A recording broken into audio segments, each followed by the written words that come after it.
All of us should be involved in environmental conservation, because environmental conservation is not only the work of government, but all of us. It requires concerted effort. That's where we're here, to ensure that culture and communities are embedded in environmental conservation.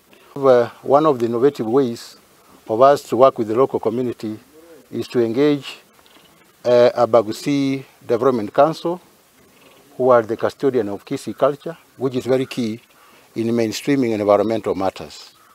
So I think, as our director said, we have to promote indigenous trees and also inculcating the cultural values that can assist this community to move higher, to the higher heights in terms of development. We have agreed, we have made several agreements with these elders, and one of the agreements is that they are going to include environmental conservation as one of their main objectives. Hiyo ni furaha yetu kwa sababu wamekuja, sio kuja kutupembeleza, wamekuja kutukumbusha ya kwamba kuna mambo tusipoangalia yataharibika.